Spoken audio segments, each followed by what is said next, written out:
Blessed and happy Saturday to all of you, my dear friends, my dear brothers and sisters, my dear good people of God, faithful followers of the Daily Gospel Reflection with Father Jack, my dear kababayans. Today is February 10, 2024, and today is Saturday within the 5th week in Ordinary Time, Year B. Our Gospel for today is from the beautiful and the wonderful account of the Gospel of Mark, chapter 8, verses 1 to 10. My dear friends, my dear brothers, my dear sisters, faithful followers, when there is a needy person before you, when there is a hungry, a poor person in front of you, what is the best thing to do? What should be our approach? How do we behave? The gospel is presenting us two possibilities. It's either we follow the disciples' way or we follow the way of Jesus. And what's the disciples' way? There were so many hungry people following Jesus, and this is the way of the disciples. And they told Jesus, send them home, let them feed themselves. Or do we imitate the example of Jesus? And Jesus telling the disciples, you give them something to eat. Meaning to say, provide for them. Let them share what you have. Never send them with an empty stomach. My dear friends, do we follow the disciples' way or do we follow the way of Jesus?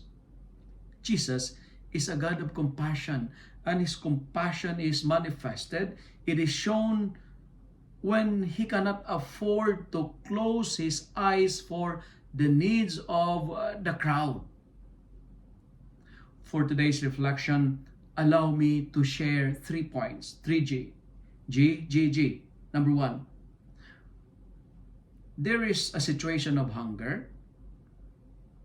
There is an experience of hunger. There is poverty, not because of the lack of the resources, not because we don't have, but because we are trapped into the temptation and the sin of greed. That's the first G, greed. There is starvation, there is hunger, there is poverty because people lost the sense of compassion. We are like the disciples in today's gospel. Send them home. Don't disturb me. Find your own food. My dear friends, follow the way of Jesus. Give them something to eat. That's why the gospel is inviting me and you that when we face with the problem of emptiness, God is giving us the chance to contribute. When there is a crisis, learn to contribute. God is giving us the opportunity to share, because sharing is caring.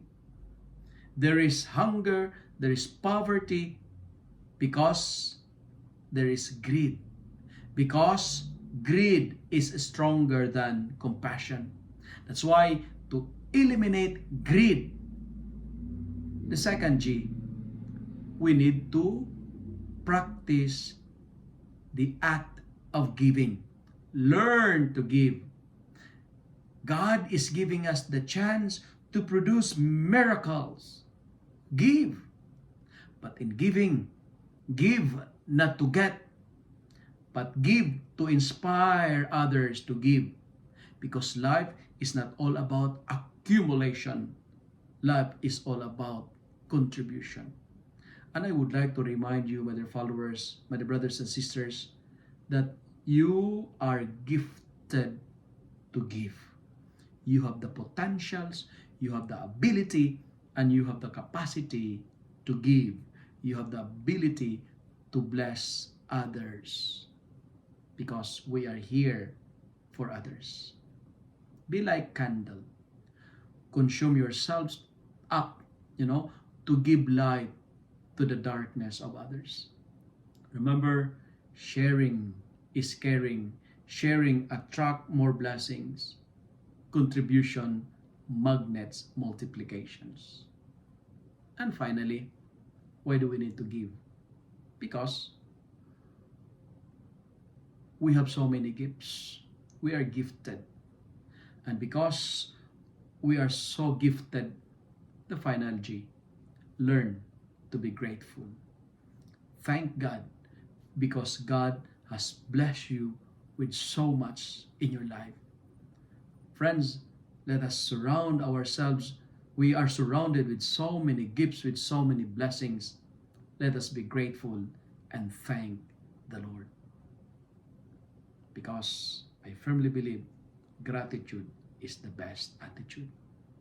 If you love and like this reflection, kindly share it with your friends. Share it with your family so that many will be blessed.